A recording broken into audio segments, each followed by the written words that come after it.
हर हर महादेव। सांब सदाशिव, सांब सदाशिव, सांब सदाशिव, सांब सदाशिव। शिव पुराण विद्येश्वर संहिता अध्याय 14 अग्नि यज्ञ, देव यज्ञ और ब्रह्म यज्ञ का वर्णन। ऋषियों ने कहा, प्रभु अग्नि यज्ञ, देव यज्ञ और ब्रह्म यज्ञ का वर्णन करके हमें कृतार्थ करें।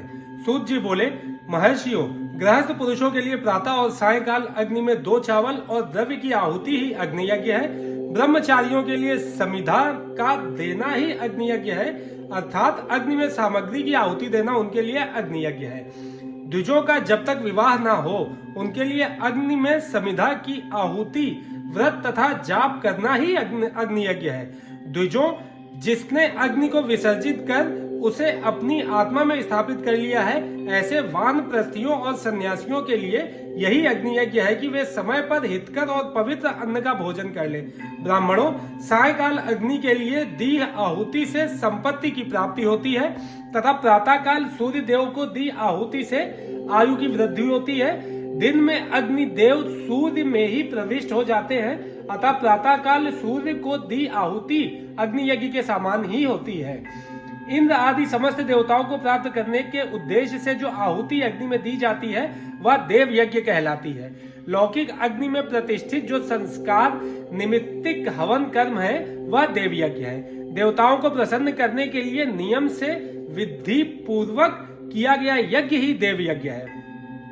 वेदों के नित्य अध्ययन और स्वाध्याय को ब्रह्म यज्ञ कहते हैं। मनुष्य को देवताओं की तृप्ति के लिए प्रतिदिन ब्रह्म यज्ञ करना चाहिए। प्रातःकाल और सायंकाल को ही इसे किया जा सकता है। अग्नि के बिना देव यज्ञ कैसे होता है, इसे श्रद्धा और आदर से सुनो। सृष्टि के आरंभ में सर्वज्ञ और सर्वसमर्थ महादेव शिवजी ने समस्त लोगों के उपकार के लिए वारों की कल्पना की।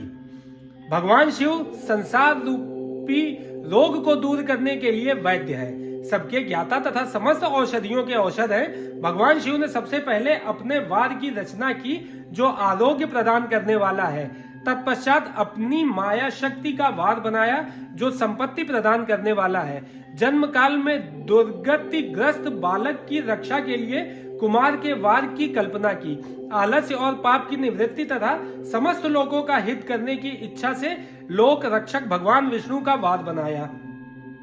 इसके बाद शिवजी ने पुष्टि और रक्षा के लिए आयुकर्ता त्रिलोक सृष्टा परमेष्टि ब्रह्मा का आयुष्कारक वार बनाया। तीनों लोकों की वृद्धि के लिए पहले पुण्य पाप की रचना होने पर लोगों को शुभाशुभ फल देने वाले इंद्र और यम के वारों का निर्माण किया। ये वार भोग देने वाले तथा मृत्यु भय को दूर करने वाले हैं। इसके उपरांत भगवान शिव ने 7 ग्रहों को इन वारों का स्वामी निश्चित किया। ये सभी ग्रह नक्षत्र ज्योतिर्मय मंडल में प्रतिष्ठित हैं। शिव के वार के स्वामी सूर्य हैं, शक्ति संबंधी वार के स्वामी सोम, कुमार संबंधी वार के अधिपति मंगल, विष्णु वार के स्वामी बुध, ब्रह्मा जी के वार के स्वामी बृहस्पति, इंद्रदेव के स्वामी शुक्र व यम वार के स्वामी शनि हैं। अपने अपने वार में की गई देवताओं की पूजा उनके फलों को देने वाली है। सूर्य आरोग्य और चंद्रमा संपत्ति के दाता है। बुध व्याधियों के निवारक तथा बुद्धि प्रदाता है। बृहस्पति आयु की वृद्धि करते हैं। शुक्र भोग देते हैं और शनि मृत्यु का निवारण करते हैं। इन 7 वारों के फल उनके देवताओं के पूजन से प्राप्त होते हैं। अन्य देवताओं की पूजा का फल भी भगवान शिव ही देते हैं। देवताओं की प्रसन्नता के लिए पूजा की 5 पद्धतियां हैं। पहले उन देवताओं के मंत्रों का जाप, दूसरा होम, तीसरा दान, चौथा तप तथा 5वां वेदी पर प्रतिमा में अग्नि अथवा ब्राह्मण के शरीर में विशिष्ट देव की भावना करके 16 उपचारों से पूजा तथा आराधना करना। दोनों नेत्रों तथा मस्तक के रोग में और कुष्ठ रोग की शांति के लिए भगवान सूर्य की पूजा करके ब्राह्मणों को भोजन कराएं। इससे यदि प्रबल प्रारब्ध का निर्माण हो जाए तो जरा एवं रोगों का नाश हो जाता है। इष्ट देव के नाम मंत्रों का जाप वार के अनुसार फल देते हैं। रविवार को सूर्य देव व अन्य देवताओं के लिए तथा अन्य ब्राह्मणों के लिए विशिष्ट वस्तु अर्पित करें। यह साधन विशिष्ट फल देने वाला होता है तथा इसके द्वारा पापों की शांति होती है। सोमवार को संपत्ति व लक्ष्मी की प्राप्ति के लिए लक्ष्मी की पूजा करें तथा पत्नी के साथ ब्राह्मणों को घी में पका अन्न भोजन कराएं। मंगलवार को रोगों की शांति के लिए काली की पूजा करें। उड़द, मूंग एवं अरहर की दाल से युक्त अन्न का भोजन ब्राह्मणों को कराएं। बुधवार को दधी युक्त अन्न से भगवान विष्णु का पूजन करें। ऐसा करने से पुत्र मित्र की प्राप्ति होती है। जो दीर्घायु होने की इच्छा रखते हैं वे बृहस्पतिवार को देवताओं का वस्त्र, यज्ञोपवीत तथा घी मिश्रित खीर से पूजन करें। भोगों की प्राप्ति के लिए शुक्रवार को एकाग्रचित होकर देवताओं का पूजन करें और ब्राह्मणों की तृप्ति के लिए षड्रस युक्त अन्न दें। स्त्रियों की प्रसन्नता के लिए सुंदर वस्त्र का विधान करें। शनिवार अपमृत्यु का निवारण करने वाला है। इस दिन रुद्र की पूजा करें। तिल के होम व दान से देवताओं को संतुष्ट करके ब्राह्मणों को तिल मिश्रित भोजन कराएं। इस तरह से देवताओं की पूजा करने से आरोग्य एवं उत्तम फल की प्राप्ति होती है। देवताओं के नित्य विशेष पूजन, स्नान, दान, जाप, होम तथा ब्राह्मण तर्पण एवं रवि आदि वारों में विशेष तिथि और नक्षत्रों का योग प्राप्त होने पर विभिन्न देवताओं के पूजन में जगदीश्वर भगवान शिव ही उन देवताओं के रूप में पूजित होकर सब लोगों को आरोग्य फल प्रदान करते हैं। देश, काल, पात्र, द्रव्य, श्रद्धा एवं लोक के अनुसार उनका ध्यान रखते हुए महादेव जी आराधना करने वालों को आरोग्य आदि फल देते हैं। मंगल कार्यों के आरंभ में और अशुभ कार्यों के अंत में तथा जन्म नक्षत्रों के आने पर गृहस्थ पुरुष अपने घर में आरोग्य की समृद्धि के लिए सूर्य ग्रह का पूजन करें। इससे सिद्ध होता है कि देवताओं का पूजन संपूर्ण अभीष्ट वस्तुओं को देने वाला है। पूजन वैदिक मंत्रों के अनुसार ही होना चाहिए। शुभ फल की इच्छा रखने वाले मनुष्यों को 7 दिन अपनी शक्ति के अनुसार देव पूजन करना चाहिए। निर्धन मनुष्य तपस्या व व्रत आदि से तथा धनी धन के द्वारा देवी देवताओं की आराधना करे। जो मनुष्य श्रद्धा पूर्वक इस तरह के धर्म का अनुष्ठान करता है वह पुण्य लोक में अनेक प्रकार के फल भोग कर पुनः इसी पृथ्वी पर जन्म ग्रहण करता है। धनवान पुरुष सदा भोग सिद्धि के लिए मार्ग में वृक्ष लगाकर लोगों के लिए छाया की व्यवस्था करते हैं और उनके लिए कुएं, बावली बनवाकर पानी की व्यवस्था करते हैं। वेद शास्त्रों की प्रतिष्ठा के लिए पाठशाला का निर्माण या अन्य किसी भी प्रकार से धर्म का संग्रह करते हैं और स्वर्ग लोक को प्राप्त होते हैं। समयानुसार पुण्य कर्मों के परिपाक से अंतःकरण शुद्ध होने पर ज्ञान की सिद्धि होती है। द्विजों, इस अध्याय को जो सुनता, पढ़ता अथवा सुनने की व्यवस्था करता है उसे देव यज्ञ का फल प्राप्त होता है। हर हर महादेव। सांब सदाशिव, सांब सदाशिव, सांब सदाशिव। 15वां अध्याय, देश, काल, पात्र और दान का विचार। ऋषियों ने कहा, समस्त पदार्थों के ज्ञाताओं में श्रेष्ठ सूत जी हमसे देश, काल और दान का वर्णन करें। देश का वर्णन। सूत जी बोले, अपने घर में किया देव यज्ञ शुद्ध ग्रह के फल को देने वाला है। गौशाला का स्थान घर में किए गए देव यज्ञ से 10 गुना, जबकि जलाशय का तट गौशाला से 10 गुना एवं जहां तुलसी, बेल और पीपल वृक्ष का मूल हो वह स्थान जलाशय तट से भी 10 गुना महत्व देने वाला है। देवालय उससे भी अधिक महत्व रखता है। देवालय से 10 गुना महत्व रखता है तीर्थ भूमि का तट। उससे भी श्रेष्ठ है नदी का किनारा तथा उसका 10 गुना उत्कृष्ट है तीर्थ नदी का तट। इससे भी अधिक महत्व रखने वाला सप्त गंगा का तट, जिसमें गंगा, गोदावरी, कावेरी, ताम्रपर्णी, सिंधु, सरयू और रेवा नदियां आती हैं। इससे भी 10 गुना अधिक फल समुद्र का तट और उससे भी 10 गुना अधिक फल पर्वत चोटी पर पूजा करने से होता है। और सबसे अधिक महत्व का स्थान होता है जहां मन रम जाए। काल का वर्णन। सतयुग में यज्ञ, दान आदि से संपूर्ण फलों की प्राप्ति होती है। त्रेता में तिहाई, द्वापर में आधा, कलयुग में इससे भी कम फल प्राप्त होता है, परंतु शुद्ध हृदय से किया गया पूजन फल देने वाला होता है। इससे 10 गुना फल सूर्य संक्रांति के दिन, उससे 10 गुना अधिक फल तुला और मेष की संक्रांति में तथा चंद्र ग्रहण में उससे भी 10 गुना फल मिलता है। सूर्य ग्रहण में उससे भी 10 गुना अधिक फल मिलता है। महापुरुषों के साथ में वह काल करोड़ों सूर्य ग्रहण के समान पावन है, ऐसा ज्ञानी पुरुष मानते हैं। पात्र वर्णन। तपोनिष्ठ योगी और ज्ञाननिष्ठ योगी पूजा के पात्र होते हैं, क्योंकि ये पापों के नाश के कारण होते हैं। जिस ब्राह्मण ने 24 लाख गायत्री का जाप कर लिया हो वह भी पूजा का पात्र है। वह संपूर्ण काल और भोग का दाता है। गायत्री के जाप से शुद्ध हुआ ब्राह्मण परम पवित्र है, इसलिए दान, जाप, होम और पूजा सभी कर्मों के लिए वही शुद्ध पात्र है। स्त्री या पुरुष जो भी भूखा हो वही अन्नदान का पात्र है। जिसे जिस वस्तु की इच्छा हो उसे वह वस्तु बिना मांगे दे दी जाए तो दाता को उस दान का पूरा फल प्राप्त होता है। याचना करने के बाद दिया गया दान आधा ही फल देता है। सेवक को दिया दान चौथाई फल देने वाला होता है। दीन ब्राह्मण को दिए गए दान का दाता को इस भूतल पर 10 वर्षों तक भोग प्रदान करने वाला है। वेद वेदता को दान देने पर वह स्वर्ग लोक में देवताओं के वर्ष से 10 वर्षों तक दिव्य भोग देने वाला है। गुरु दक्षिणा में प्राप्त धन शुद्ध द्रव्य कहलाता है। इसका दान संपूर्ण फल देने वाला है।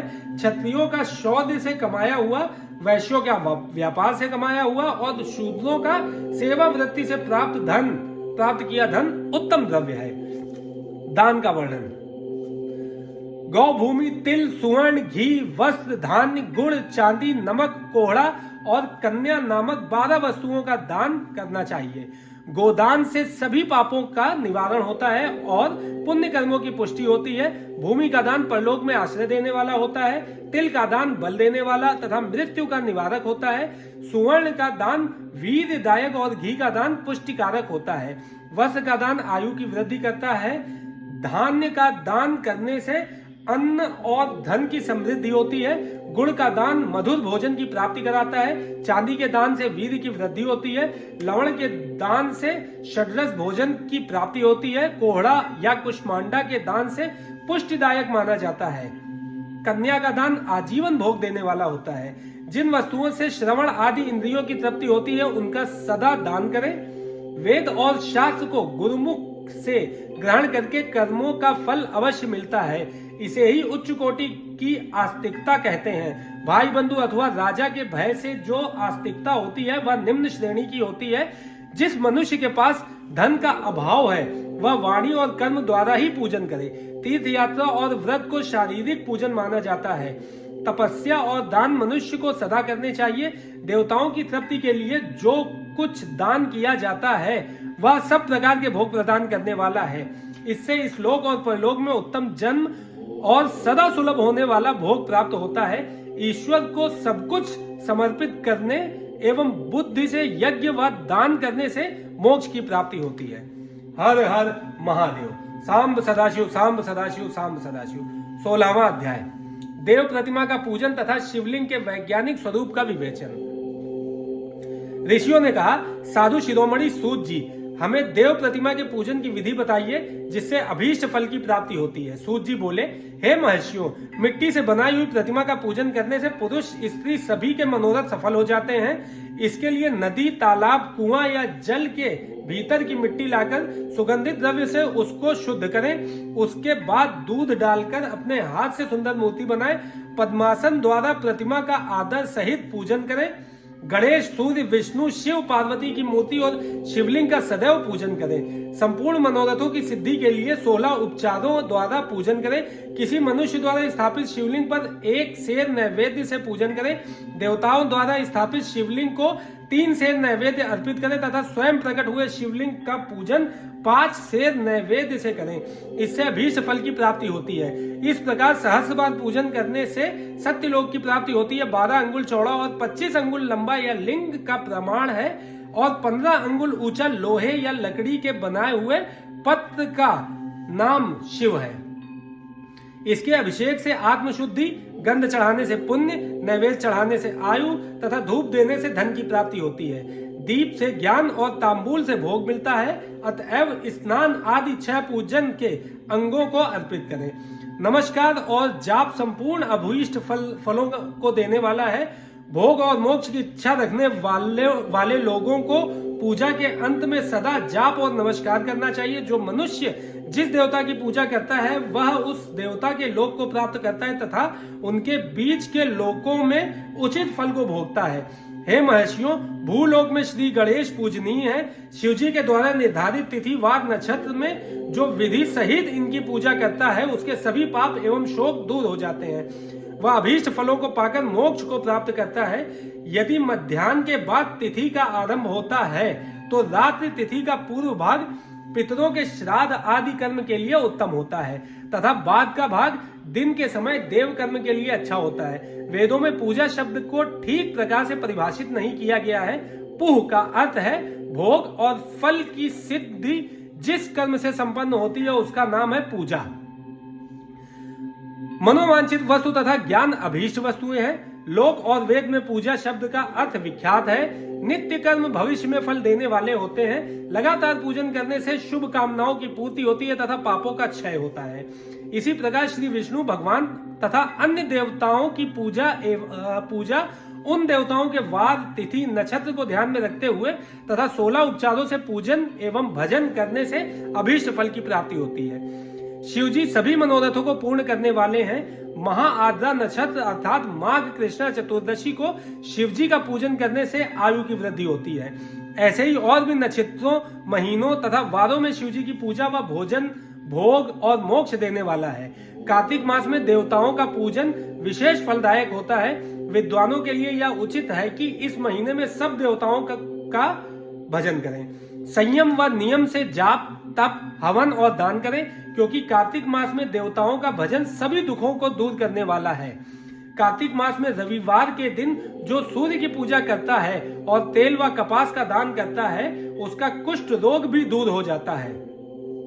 जो अपने तन मन को जीवन पर्यंत शिव को अर्पित कर देता है उसे शिवजी मोक्ष प्रदान करते हैं। योनि और लिंग इन दोनों स्वरूपों के शिव स्वरूप में समाविष्ट होने के कारण वे जगत के जन्म निरूपण हैं और इसी नाते से जन्म की निवृत्ति के लिए शिवजी की पूजा का अलग विधान है।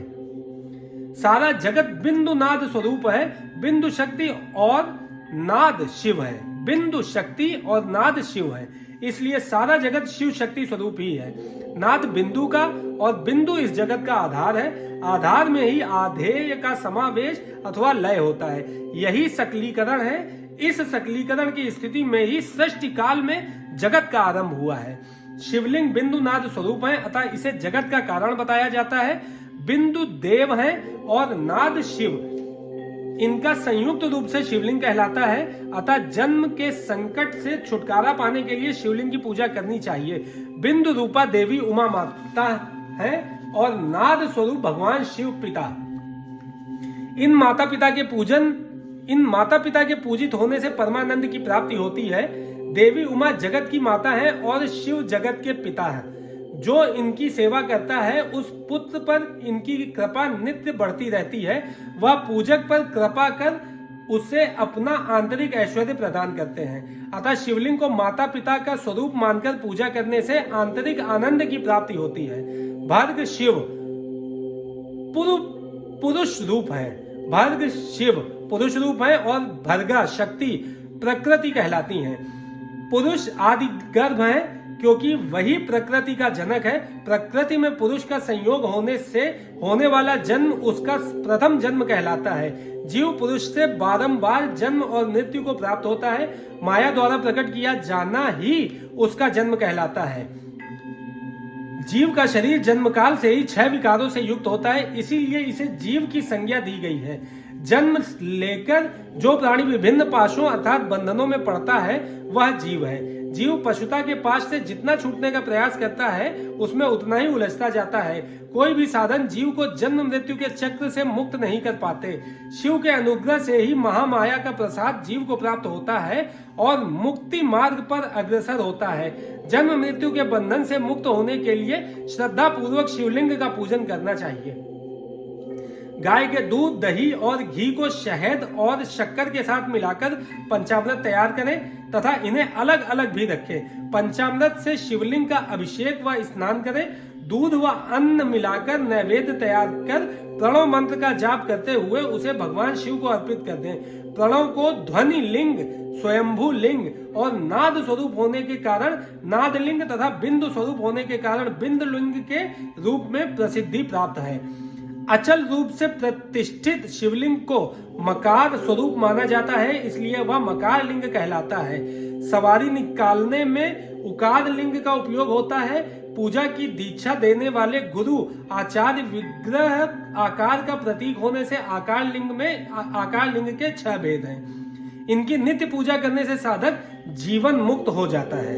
हर हर महादेव। सांब सदाशिव, सांब सदाशिव, सांब सदाशिव। 17वां अध्याय प्रणव का महात्म्य व शिवलोक के वैभव का वर्णन। ऋषि बोले, महामुनि आप हमें प्रणव मंत्र का महात्म्य तथा शिव की भक्ति पूजा का विधान सुनाइए। प्रणव का महात्म्य। सूत जी ने कहा, महर्षियों, आप लोग तपस्या के धनी हैं तथा आपने मनुष्यों की भलाई के लिए बहुत ही सुंदर प्रश्न किया है। मैं आपको इसका उत्तर सरल भाषा में दे रहा हूँ। प्रकृति से उत्पन्न संसार रूपी महासागर का नाम है प्रणव। इससे पार करने के लिए नौका स्वरूप है, इसलिए ओंकार को प्रणव की संज्ञा दी गई है।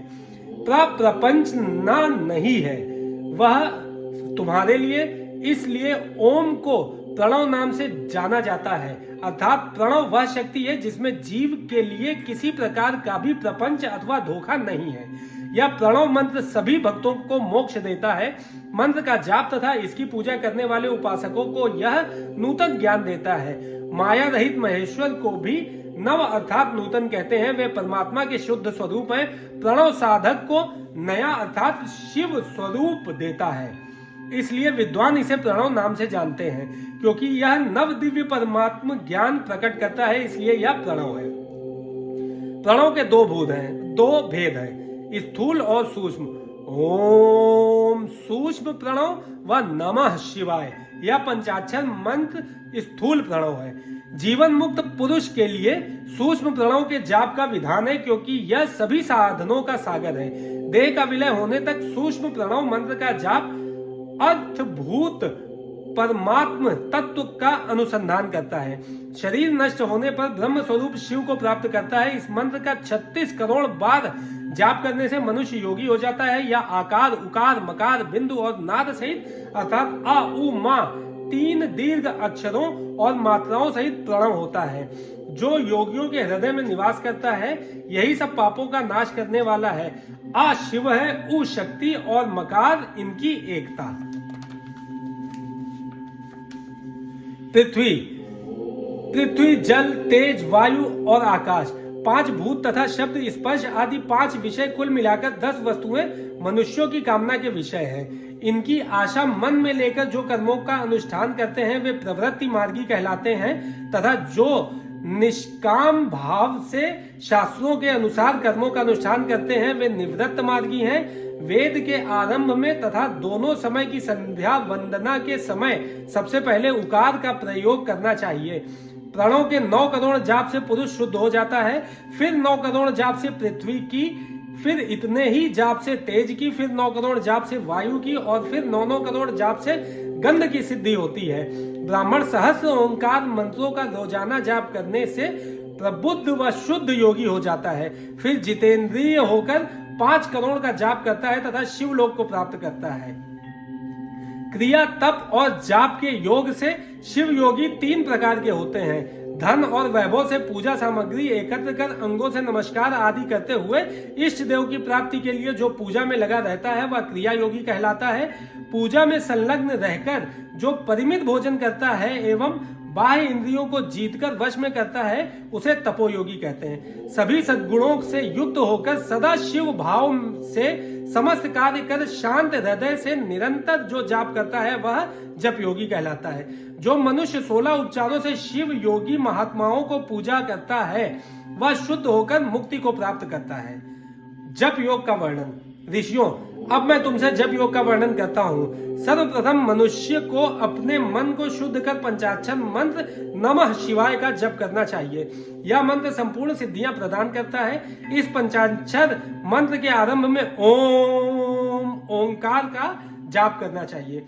गुरु के मुख से पंचाक्षर मंत्र का उपदेश पाकर कृष्ण पक्ष प्रतिपदा से लेकर चतुर्दशी तक साधक रोज एक बार परिमित भोजन करे। एक बार फिर से सुनिए, बहुत जरूरी संदेश है। गुरु के मुख से पंचाक्षर मंत्र का उपदेश पाकर कृष्ण पक्ष प्रतिपदा से लेकर चतुर्दशी तक साधक रोज एक बार परिमित भोजन करे, मौन रहे, इंद्रियों को वश में रखे, माता पिता की सेवा करे, नियम से एक सहस्र पंचाक्षर मंत्र का जाप करे, तभी उसका जप योग शुद्ध होता है। भगवान शिव का निरंतर चिंतन करते हुए पंचाक्षर मंत्र का 5 लाख जाप करे। जप काल में शिव जी के कल्याणमय स्वरूप का ध्यान करे। ऐसा ध्यान करें कि भगवान शिव कमल के आसन पर विराजमान है। उनका मस्तक गंगा जी और चंद्रमा की कला से सुशोभित है। उनकी बाईं ओर भगवती उमा विराजमान है। अनेक शिवगण वहां खड़े होकर उनकी अनुपम छवि को निहार रहे हैं। मन में सदाशिव का बारंबार स्मरण करते हुए सूर्य मंडल से पहले उनकी मानसिक पूजा करें। पूर्व की ओर मुख करके पंचाक्षर मंत्र का जाप करें। उन दिनों साधक शुद्ध कर्म करे तथा अशुद्ध कर्मों से बचा रहे। जाप की समाप्ति के दिन कृष्ण पक्ष की चतुर्थी को शुद्ध होकर शुद्ध हृदय से 12 सहस्त्र जाप करे। तत्पश्चात ईशान तत्पुरुष अघोर वामदेव तथा सद्दो जात के प्रतीक स्वरूप 5 शिव भक्त ब्राह्मणों का वर्ण करें। शिव का पूजन विधि पूर्वक कर होम प्रारंभ करें। विधि विधान से भूमि को शुद्ध कर वेदी पर अग्नि प्रज्वलित करें। गाय के घी से 1100 अथवा 1000 आहुतियां स्वयं दे या 108 आहुतियां ब्राह्मण से दिलाएं। दक्षिणा के रूप में एक गाय अथवा बैल देना चाहिए। प्रतीक रूप 5 ब्राह्मणों के चरणों को धोएं तथा उस जल से मस्तक को सींचें। ऐसा करने से अगणित तीर्थों में तत्काल स्नान का फल प्राप्त होता है। इसके उपरांत ब्राह्मणों को भरपूर भोजन कराकर देवेश्वर शिव से प्रार्थना करें। फिर 5 लाख जाप करने से समस्त पापों का नाश होता है। पुनः 5 लाख जाप करने से भूतल से सत्यलोक तक 14 भुवनों पर अधिकार प्राप्त होता है। कर्म माया और ज्ञान माया का तात्पर्य। माँ का अर्थ है लक्ष्मी, उससे कर्म भोग प्राप्त होता है, इसलिए यह माया अथवा कर्म माया कहलाती है। इसी से ज्ञान भोग की प्राप्ति होती है, इसलिए उसे माया या ज्ञान माया भी कहा जाता है। उपर्युक्त सीमा से नीचे नश्वर भोग है और ऊपर नित्य भोग। नश्वर भोग में जीव सकाम कर्मों का अनुसरण करता हुआ विभिन्न योनियों व लोकों के चक्कर काटता है। बिंदु पूजा में तत्पर रहने वाले उपासक नीचे के लोकों में घूमते हैं। निष्काम भाव से शिवलिंग की पूजा करने वाले ऊपर के लोक में जाते हैं। नीचे कर्म लोक है और यहाँ सांसारिक जीव रहते हैं। ऊपर ज्ञान लोक है जिसमें मुक्त पुरुष रहते हैं और आध्यात्मिक उपासना करते हैं। शिवलोक के वैभव का वर्णन। जो मनुष्य सत्य अहिंसा से भगवान शिव की पूजा में तत्पर रहते हैं, काल चक्र को पार कर जाते हैं। काल चक्रेश्वर की सीमा तक महेश्वर लोक है। उसके ऊपर वृषभ के आकार में धर्म की स्थिति है। उसके सत्य, शौच, अहिंसा और दयाचार पाद है। वह साक्षात शिवलोक के द्वार पर खड़ा है। क्षमा उसके सींग है, शम कान है। वह वेद ध्वनि रूपी शब्द से विभूषित है। भक्ति उसके नेत्र व विश्वास और बुद्धि मन है। क्रिया आदि धर्म रूपी वृषभ है जिस पर शिव आरूढ़ होते हैं। ब्रह्मा, विष्णु और महेश की आयु को दिन कहते हैं। कारण स्वरूप ब्रह्मा के सत्य लोक पर्यंत 14 लोक स्थित हैं जो 5 भौतिक गंध से परे हैं। उनके ऊपर कारण रूप विष्णु के 14 लोक है तथा इससे ऊपर कारण रूपी रुद्र के 28 लोकों की स्थिति है। फिर कारणेश शिव के 56 लोक विद्यमान है। सबसे ऊपर 5 आवरणों से युक्त ज्ञानमय कैलाश है जहां 5 मंडलों, 5 ब्रह्म कालों और आदि शक्ति से संयुक्त आदि लिंग है जिसे शिवालय कहा जाता है। वहीं पराशक्ति से युक्त परमेश्वर शिव निवास करते हैं। वे सृष्टि, पालन, संहार, तिरोभाव और अनुग्रह आदि कार्यों में कुशल हैं। नित्य कर्मों द्वारा देवताओं का पूजन करने से शिव तत्व का साक्षात्कार होता है। जिन पर शिव की कृपा दृष्टि पड़ चुकी है वे सब मुक्त हो जाते हैं। अपनी आत्मा में आनंद का अनुभव करना ही मुक्ति का साधन है। जो पुरुष क्रिया, तप, जाप, ज्ञान और ध्यान रूपी धर्मों से शिव का साक्षात्कार करके मोक्ष को प्राप्त कर लेता है, उसके अज्ञान को भगवान शिव दूर कर देते हैं। शिव भक्ति का सत्कार। साधक 5 लाख जाप करने के पश्चात भगवान शिव की प्रसन्नता के लिए महाभिषेक एवं नैवेद्य से शिव भक्तों का पूजन करें। भक्त की पूजा से भगवान शिव बहुत प्रसन्न होते हैं। शिव भक्त का शरीर शिव रूप ही है। जो शिव के भक्त हैं और वेद की सारी क्रियाओं को जानते हैं, वे जितना अधिक शिव मंत्र का जाप करते हैं उतना ही शिव का सामीप्य बढ़ता है। शिव भक्त स्त्री का रूप पार्वती देवी का है तथा मंत्रों का जाप करने से देवी का सानिध्य प्राप्त हो जाता है। साधक स्वयं शिव स्वरूप होकर पराशक्ति अर्थात पार्वती का पूजन शक्ति, बेर तथा लिंग का चित्र बनाकर अथवा मिट्टी से इनकी आकृति का निर्माण करके प्राण प्रतिष्ठा कर इसका पूजन करें। शिवलिंग को शिव मानकर अपने को शक्ति रूप समझकर शक्ति लिंग को देवी मानकर पूजन करें। शिव भक्त शिव मंत्र रूप होने के कारण शिव के स्वरूप है। जो 16 उपचारों से उनकी पूजा करता है उसे अभीष्ट फलों की प्राप्ति होती है। उपासना के उपरांत शिव भक्त की सेवा से विद्वानों पर शिवजी प्रसन्न होते हैं। 5, 10 या 100 सपत्नीक शिव भक्तों को बुलाकर आदर पूर्वक भोजन कराएं। शिव भावना रखते हुए निष्कपट पूजा करने से भूतल पर फिर जन्म नहीं होता। हर हर महादेव। सांब सदाशिव, सांब सदाशिव, सांब सदाशिव।